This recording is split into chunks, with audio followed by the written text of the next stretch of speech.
नमस्कार दोस्तों, कैसे हैं आप सब। खैर आप सब बढ़िया ही होंगे।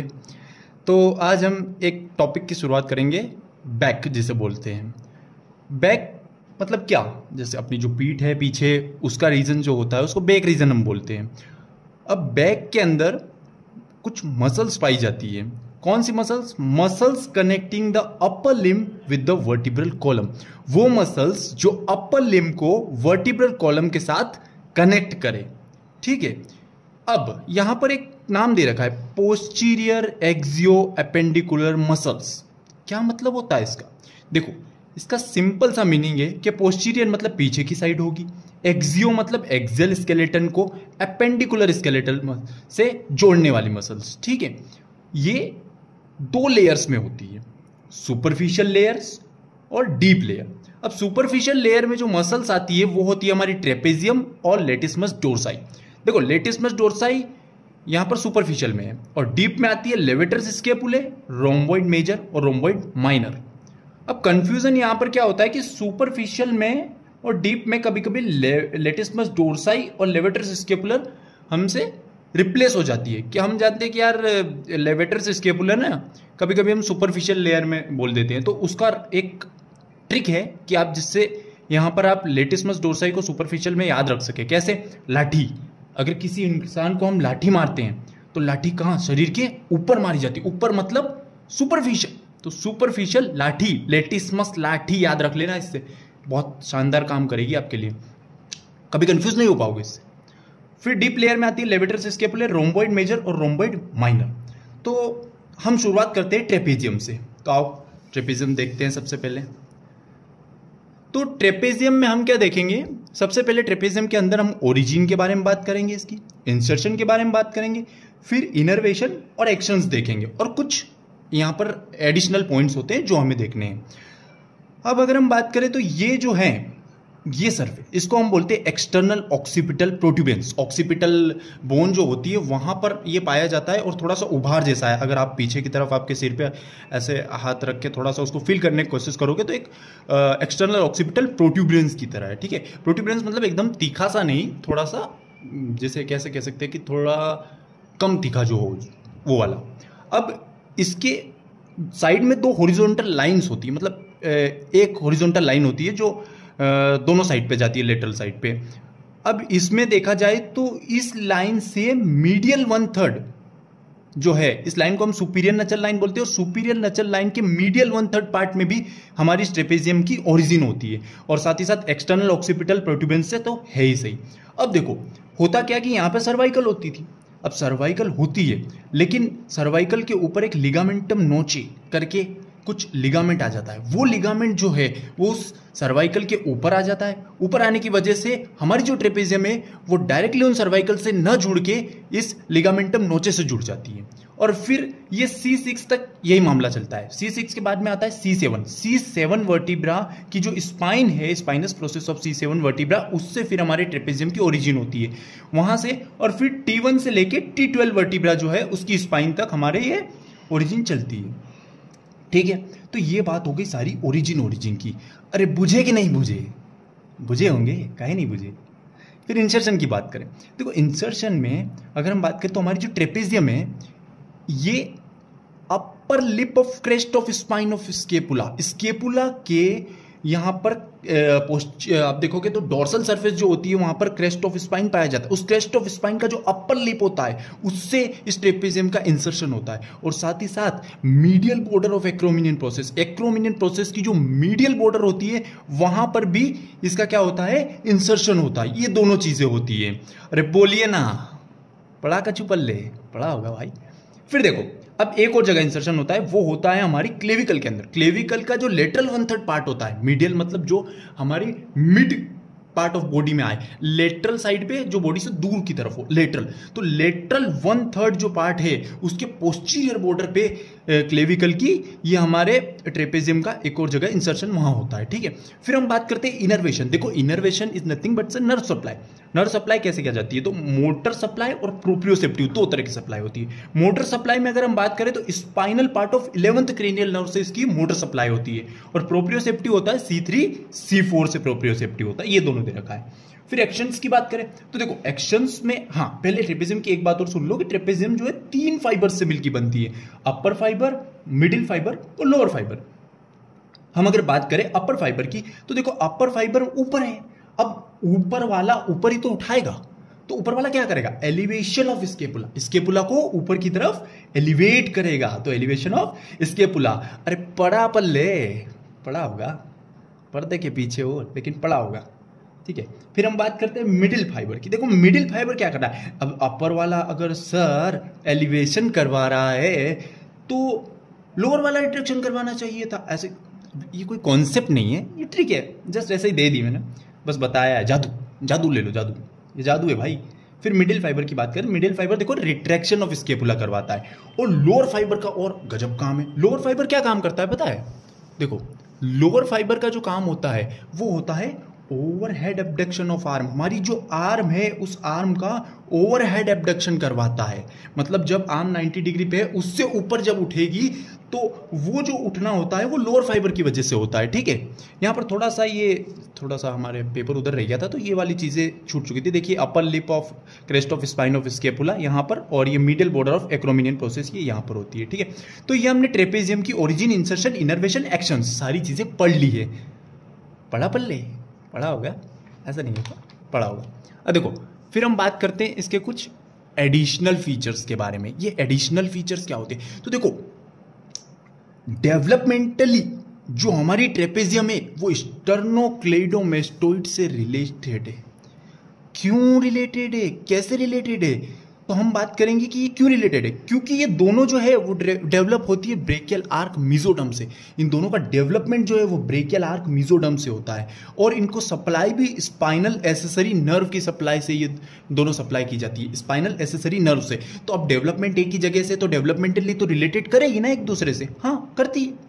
फिर हम बात करते हैं प्रिंसिपल एक्शन। भाई कोई ठोस काम तो होगा हमारा ट्रेपेजियम का, हाँ ठोस काम होता है। प्रिंसिपल एक्शन की अगर हम बात करें ट्रेपेजियम की तो ये स्केपुला को रोटेट करती है जब हमारी आर्म का एब्डक्शन होता है बियॉन्ड 90 डिग्री, 90 डिग्री से ऊपर जब एब्डक्शन होता है हमारी आर्म का, तो उस दौरान जो रोटेशन होता है स्केपुला का वो हमारी ट्रेपेजियम ही करवाती है, ठीक है। अब सर ट्रेपेजियम मान लो कभी कुछ ट्रेपेजियम में दिक्कत आ गई तो हमें कैसे पता चलेगा, उसके लिए हम क्लिनिकल टेस्टिंग करवाते हैं। कैसे क्लिनिकल टेस्टिंग करवाएंगे, तो आप पेशेंट को शांति से बिठाएंगे, उसको बोलेंगे कि आपके शोल्डर को सर्ज कीजिए, थोड़ा सा ऊपर की तरफ उठाइए और आप थोड़ा सा रेजिस्टेंस दीजिए उसके अगेंस्ट, तो surge the shoulder against the resistance. ऐसे हम ट्रेपेजियम के बारे में यहाँ पर क्या कर लेंगे, पूरा पता लगा लेंगे। अब देखो ये तो हो गई ट्रेपेजियम। नेक्स्ट हम बात करते हैं लेटिस्मस डोर्साई के बारे में। किसके बारे में, लेटिस्मस डोर्साई के बारे में। देखो लेटिस्मस डोर्साई को ना स्विमर मसल भी बोला जाता है, हाँ स्विमर मसल भी बोलते हैं हम इसको। हम इसमें भी सेम फॉर्मेट का यूज करेंगे। पहले हम पढ़ेंगे ओरिजिन, फिर हम देखेंगे इसका इंसर्शन, फिर हम देखेंगे इनर्वेशन, और फिर हम देखेंगे एक्शंस, ठीक है। आइए ओरिजिन की बात करते हैं। तो देखो लेटिस्मस डोर्साई का ओरिजिन कैसे होता है, तो सबसे पहले तो आप देखो कि ये इसका ओरिजिन होता है T7 spinous process of vertebra, 7th spinous process of vertebra to the 12th spine of vertebra तक इसका ओरिजिन होता है। फिर बीच में 3-4 रिब जो होती है नीचे नीचे वाली, लोअर 3-4 रिब, वो भी इसमें आ जाती है। फिर थोरेकोलंबर फेशिया, थोरेकोलंबर फेशिया होता है। देखो लंबर रीजन में डायरेक्ट लंबर से कनेक्टेड नहीं है, थोरेकोलंबर फेशिया से कनेक्टेड होता है। एक फेशिया होता है थोरेकोलंबर फेशिया, उससे कनेक्टेड होता है। और इलियक क्रेस्ट भी। अब एक चीज यहां पर नोटिस की, इलियक क्रेस्ट से भी ओरिजिन है, मतलब ये कितना ब्रॉड ओरिजिन हो रहा है भाई साहब, कितना ब्रॉड ओरिजिन है, बहुत जगह घेर ली, बहुत बड़ी मसल है। और जाते जाते भी इसके मन को चैन नहीं आया, ये स्केपुला पे भी टूट पड़ी। स्केपुला की जो इंफीरियर एंगल होता है वहां पर भी ओरिजिन दे गई, लो हाँ ऐसा किया इसने। फिर आगे गई, आगे जाके ह्यूमरस पे देखो, ह्यूमरस के ऊपर क्या हुआ ना, ह्यूमरस के अंदर बिसिपिटल ग्रुप में इसका इंसर्शन होता है। और कहा जाता है कि ये जो है ना, जो टेरिस मेजर से नीचे की तरफ होते हुए आगे निकलती है और आगे ट्विस्ट होके फिर बिसिपिटल ग्रुव के अंदर चिपक जाती है, जाके इंसर्ट हो जाती है बिसिपिटल ग्रुव के अंदर। ये बिसिपिटल ग्रुव के अंदर, यहाँ पर ह्यूमरस के अंदर बिसिपिटल ग्रुव होता है वहां पे, इसीलिए वो एक ट्रिक भी होती है कि lady between two majors, lady between two majors मतलब pectoralis major, lateral lip of bicipital groove, teres major, medial lip of bicipital groove, उन दोनों के बीच में फ्लोर ऑफ बिसिपिटल ग्रूव में हमारी ये होती है लेटिस्मस डोर्साई। लाठी मारी, लाठी ऊपर से मारते, सुपरफिशियल है, सुपरफिशियल याद रखना, ठीक है। तो ये ओरिजिन हो गया, इंसर्शन हो गया। अब हम बात कर लेते हैं इसके इनर्वेशन के बारे में। आओ इनर्वेशन पढ़ते हैं। देखो इनर्वेशन जो है इसको थोरेको dorsal, डोर्साइड dorsal nerve, थोरेको dorsal nerve, ठीक है। थोरेको डोर्सल नर्व C6 C8 से आती है, थोरेको डोर्सल नर्व, तो वो थोरेको डोर्सल नर्व से। और ये तो जादू वाली बात हमने पहले ही आपको बता दी, ऊपर होती है, लाठी मारते हैं, वो वाली बात। तो देखो थोरेको डोर्सल नर्व, ज़्यादा इसके नर्व में लफड़ा है ही नहीं भाई, ज़्यादा लफड़ा नहीं है। फिर हम बात करते हैं एक्शंस की। तो देखो एक्शन क्या क्या होता है। स्विमर्स मसल्स बोला है ऊपर, देखो ये ऊपर स्विमर मसल बोला है, तो स्विमर मसल बोला है मतलब स्विमिंग में तो मदद करेगी ही करेगी, रोइंग में भी मदद करती है, क्लाइंबिंग में भी मदद करती है, पुलिंग में भी मदद करती है, एडक्शन में भी मदद करती है, एक्सटेंशन में भी मदद करती है, मीडियल रोटेशन ऑफ आर्म भी करवाती है, और वॉयलेंट एक्सपीरेशन के दौरान भी काम में आती है। बहुत फीचर है भाई इसके। अब देखो लेटिस्मस डोर्साई के कुछ एडिशनल फीचर्स भी पढ़ लेते हैं, अब वो भी देख लेते हैं। Additional features of latissimus dorsi. हमने क्या बोला कि देखो एक्सटेंसिव ओरिजिन, नैरो इंसर्शन, हमने बोला बहुत ब्रॉड ओरिजिन है भाई, T7 से T12, थोरेकोलम्बर फेशिया, इलियक क्रेस्ट, जाते जाते स्केपुला को भी छेड़ गई, इतना ज़्यादा। और देखो यहाँ पे थोड़ा सा इंसर्शन की तरफ देखो, कितना छोटा सा पिल्लू सा इंसर्शन है, बहुत छोटा इंसर्शन होता है। और साथ ही साथ इसमें एक बात भी कही जाती है कि the only muscles which connect the pelvic ग्रिडल and vertebral column to the upper limb, एकमात्र ऐसी मसल्स है जो क्या करती है, कनेक्ट करती है पेल्विक ग्रिडल और वर्टिबल कॉलम को अपर लिम्ब से। देखो यहाँ पर ये वर्टिबल कॉलम हो गई, पेल्विक रीजन्स में देखोगे तो यहाँ पर भी होता है, और इलियक क्रेस्ट वगैरह से भी है। सब चीज़ों को जोड़ के अपर लिम्ब से जोड़ने का काम करती है ये मसल्स, ठीक है। फिर ये डेवलप होती है एक्सटेंसर कंपार्टमेंट ऑफ लिम्ब में, develop in the extensor compartment of limb में डेवलप्ड होती है, और वहां से माइग्रेट कर जाती है ट्रंक की तरफ इसकी नर्व सप्लाई के साथ में। थोरेकोडोर्सल नर्व C6 C8 उसके साथ में माइग्रेट कर जाती है, ठीक है। अब सर क्या कि इसी का कुछ क्लिनिकल इंपॉर्टेंस है? हाँ भाई, क्लिनिकल एनाटॉमी भी है लेटिस्मस डोर्साई की। क्या?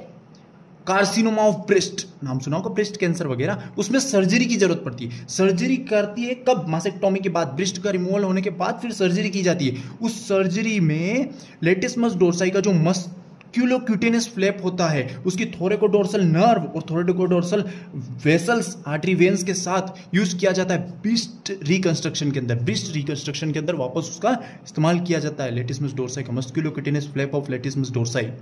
साथ ही साथ हम बात करें कार्डियक सपोर्ट में भी काम आती है। सर कार्डियक सपोर्ट को कैसे काम करेगी? अरे बताइए ना, आप बता रहे हैं, शांति रखिए ना। कार्डियोमायोप्लास्टी, कार्डियोमायोप्लास्टी एक टर्म होती है, आइए समझते हैं क्या होती है। पेशेंट जिसका कार्डियक आउटपुट लो हो, लो कार्डियक आउटपुट, और साथ ही साथ वो पेशेंट सूटेबल नहीं है हार्ट ट्रांसप्लांट कराने के लिए, नहीं हो सकता है, कुछ कारण होगा, तो वहां पर हम क्या करते हैं, लेटिस्मस डोर्साई को उस हार्ट के अराउंड लपेट दिया जाता है, हार्ट के अराउंड, और उसको स्टिमुलेट किया जाता है इलेक्ट्रिकली, पीस मेकर का यूज करके हार्ट के साथ में पीस मेकर यूज किया जाता है और उसको स्टिमुलेट किया जाता है, ठीक है। तो ये हमारी लेटिस्मस डोर्साई भी कंप्लीट हुई। हमने इंसर्शन पढ़ लिया, ओरिजिन पढ़ लिया, इंसर्शन पढ़ लिया, इन्वर्शन पढ़ लिया, और एक्शंस पढ़ लिए। हमने कुछ एडिशनल फीचर्स भी जो थे इसके वो भी देख लिए। नेक्स्ट हम मूव करते हैं हमारे लेवेटर्स स्केपुले की तरफ। लेवेटर्स स्केपुले डीप मसल, डीप है ना लेवेटर्स muscle स्केपुले।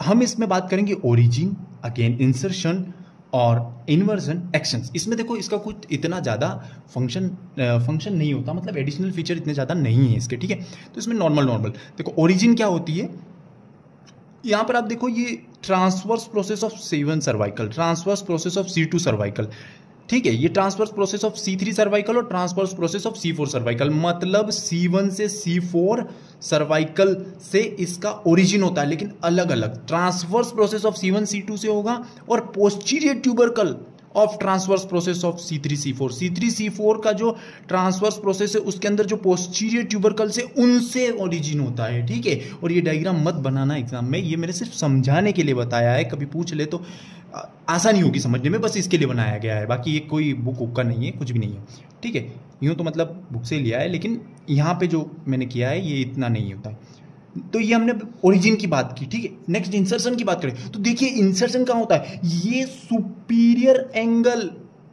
And upper part of medial border of scapula. देखो इधर हाथ जोड़ेगा तो हाथ तो लेटरली होता है, मीडियल इधर ही होगा ना बॉडी में, कहीं मीडियल साइड पे, तो medial side, medial part, medial border of scapula, और साथ ही साथ superior angle of upper part of scapula, ये superior angle of upper part of scapula. और यहां पर बात करेंगे next up to the root of spine of scapula. Root of spine ये है ना, थोड़ा सा गलत बन गया, यहां तक लगभग होता है, root of spine of scapula तक इसका इंसर्शन होता है, ठीक है। तो superior angle and upper part of medial border of scapula और up to the root of spine of scapula तक, ठीक है। अरे बुझे कि ना ही बुझे बताइएगा, ठीक है। नेक्स्ट हम बात करते हैं इन्वर्जन के बारे में। इसकी मतलब nerve supply, dorsal scapular nerve. और याद रखिएगा ये dorsal scapular nerve rhomboid minor में भी रहेगी और रोम्बॉइड मेजर में भी रहेगी, मतलब यहां पर सेम हो जाता है तीनों के अंदर nerve supply. Dorsal scapular nerve C5 और कुछ C3 C4 के फाइबर्स भी होते हैं, ठीक है। ये इन्वर्जन हो गया।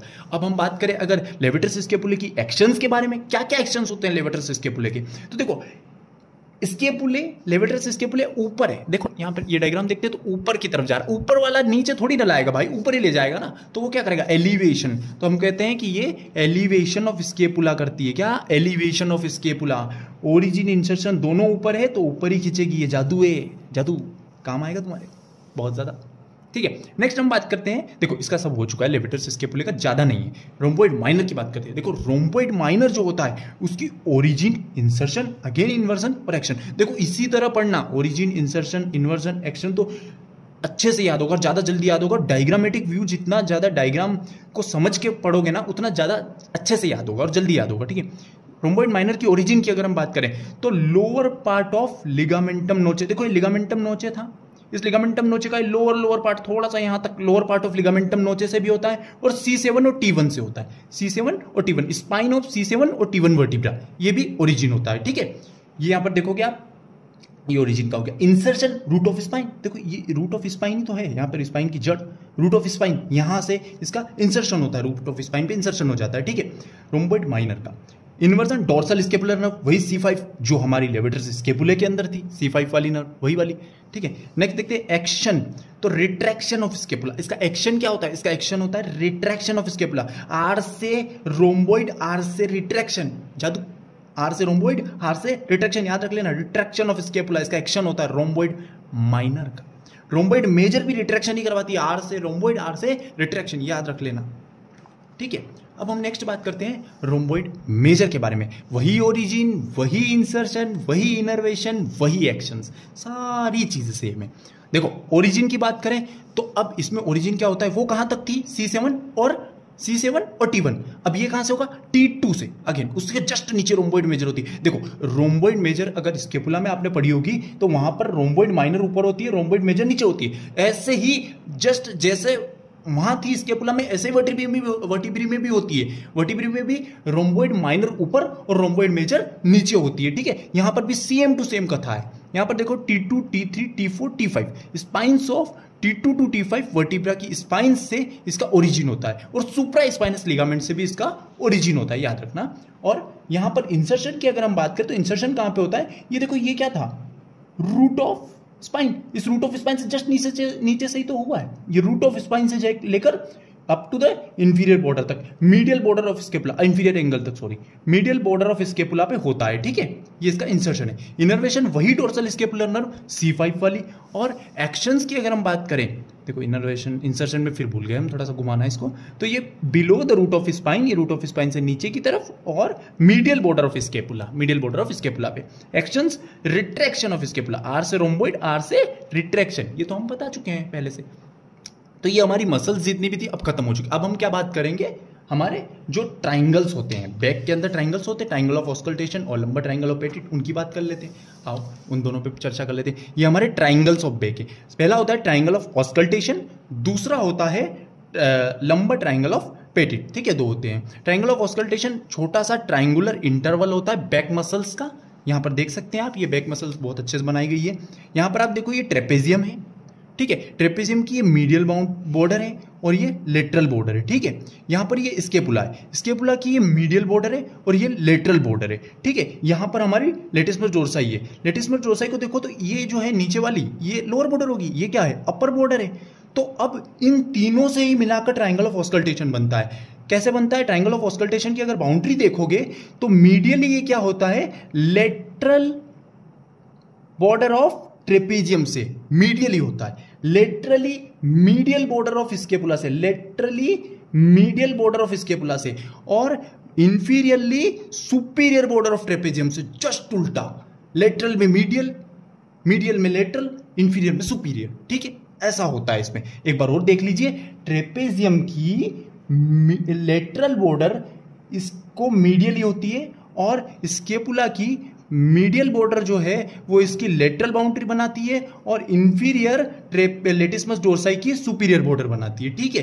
अब इसके अंदर क्या होता है, सर जी ये तो पता चल गया, अब इसके अंदर क्या होता है। देखो इसके अंदर क्या होता है, इसके अंदर मतलब फ्लोर, इसका फ्लोर कौन बना रहा है अंदर, अरे भाई घर है तो फ्लोर भी होगा ना अंदर, तो फ्लोर कौन बना रहा है। देखो इसको फ्लोर जो है वो 6th और 7th रिब। अब देखो ये देखो, एक अगर किसी ने पढ़ा होगा बिल्कुल एकदम सही साठ, तो पता चलता है कि ये जो इंफीरियर एंगल होता है यहाँ पे स्केपुला जहाँ खत्म होने को जाता है वहाँ लगभग 7th रिब तक होती है, 7th रिब, ठीक है। तो 7th रिब तो यहाँ आएगी, उससे ऊपर एक 6th रिब है, 2 रिब आ जाती है, 7th रिब 6th रिब और 7th रिब दोनों रिब आ जाती है, और उसके बीच में इंटरकोस्टल स्पेस होती है 6th इंटरकोस्टल स्पेस, ठीक है। ऐसा होता है 1 और 2 रिब है तो उसके बीच में फर्स्ट इंटरकोस्टल स्पेस, 2 और 3 है तो उसके बीच में सेकंड इंटरकोस्टल स्पेस होती है। तो ऐसे ही अगर 6 और 7 है तो उसके बीच में 6th इंटरकोस्टल स्पेस होगी, तो यहां पर 6th इंटरकोस्टल स्पेस आती है, ठीक है। 6th और 7th रिब और 6th इंटरकोस्टल स्पेस आ गई। अब यहां पर होता है एक और रोम्बोइड मेजर। देखो रोम्बोइड मेजर जब हमने बताई थी तो हमने बोला था कि यहां below the root of spine से उसका इंसर्शन होता था इंफीरियर एंगल तक, तो इंफीरियर एंगल मतलब यहां तक आ गई, तो यहां तक आ गई इसका मतलब ये ढक गया इसका, हाँ ढक गया पूरा, यही तो हुआ है, हाँ तो ढक गया है। तो यहां पर क्या आ गई हमारी रोम्बोइड मेजर आ गई, ये देखो लिखा हुआ है पूरा ये सारा, ये ऑस्कल्टेशन का था। अब हम लंबर ट्रायंगल ऑफ पेटिट को पढ़ते हैं। देखो लंबर ट्रायंगल ऑफ पेटिट में भी कुछ ऐसा ही थोड़ा बहुत देखने को मिलता है। लेटिसमस डोर्साई जो है उसकी जो मीडियल लेटरल बाउंड्री होती है वो इसकी मीडियल बाउंड्री बनाती है। लेटिसमस डोर्साई की लेटरल बॉर्डर इसकी मीडियल बाउंड्री बनाती है। एक्सटर्नल ओब्लिक मसल्स की जो मीडियल बॉर्डर होती है वो इसकी लेटरल बाउंड्री बनाती है, और इलियक क्रेस्ट जो होता है वो इसका बेस बनाता है, ठीक है। इंफीरियरली इलियक क्रेस्ट पाया जाता है। मीडियली क्या होता है, देखो मीडियली क्या होता है, यहां पर अगर देखोगे तो lateral border of latissimus dorsi. Laterally क्या होता है यहां पर ये, अच्छा सॉरी लेटरली जो है posterior border of external oblique muscles of abdomen होती है, posterior border of external oblique muscles of abdomen, ठीक है। इंफीरियरली इलियक क्रेस्ट पाया जाता है। और अगर हम बात करें फ्लोर ऑफ ट्राइंगल की, तो ट्राइंगल का जो फ्लोर होता है उसके अंदर पाई जाती है internal oblique muscle of anterior abdominal wall. क्या पाया जाता है, internal oblique muscle of anterior abdominal wall पाई जाती है, ठीक है। अब यहां पर इन ट्राइंगल्स की कुछ खास विशेषताएं भी होती है, जैसे कि अगर हम बात करें ट्राइंगल ऑफ ऑस्कल्टेशन के पहले बात कर लेते हैं, तो ये बैक का एकमात्र ऐसा हिस्सा है जिसके अंदर कोई भी बिग मसल से ये कवर्ड नहीं होता, किसी भी बिग मसल से। रोम्बोइड मेजर फ्लोर में आती है और इतनी बिग नहीं होती है, ठीक है।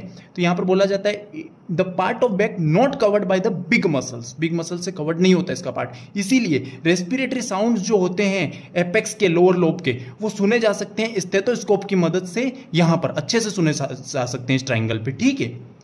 इस ट्राइंगल पे respiratory sounds of the apex of lower lip heard through a stethoscope are better heard over this triangle on each side, दोनों साइड पे देख सकते हैं आप, ठीक है। अब अगर हम बात करें तो यहां पर बोला जाता है कि on the left side cardiac orifice of stomachs lie deep to the triangle. तो लेफ्ट साइड में क्या होता है, कार्डियक ओरिफिस जो होता है स्टमक का वो इस ट्राइंगल के बिल्कुल अंदर की तरफ होता है, डीप में होता है, ठीक है। तो जब एक्सरे का इन्वेंशन नहीं हुआ था, डिस्कवरीज नहीं हुई थी एक्सरे की, तब जो साउंड थे यहाँ पर जो लिक्विड स्वेलो हो जाता, स्वेलो लिक्विड के जो साउंड थे वो ऑस्कल्टेटेड किए जाते थे इस ट्राइंगल से, और यहाँ से कंफर्म किया जाता था ओसोफिजियल ट्यूमर को, ओसोफिजियल ट्यूमर कंफर्म किया जाता था, ठीक है। ये तो इसके ऑस्कल्टेशन के हो गए। लंबर ट्राइंगल ऑफ पेटिट का ज्यादा कुछ रोल नहीं होता, ये सिर्फ एक associational hernia at this site is called lumbar hernia. तो कुछ हर्निया होते हैं इस साइड पे, उसको हम लंबर हर्निया बोलते हैं। इसी के साथ हमारा बैक समाप्त होता है। अगर आपको वीडियो अच्छी लगी है तो लाइक कीजिएगा, कमेंट कीजिएगा कि मैं दूसरा और वीडियो बना सकूं अगर आपको अच्छा लगा हो तो। ठीक है, थैंक यू फॉर वॉचिंग।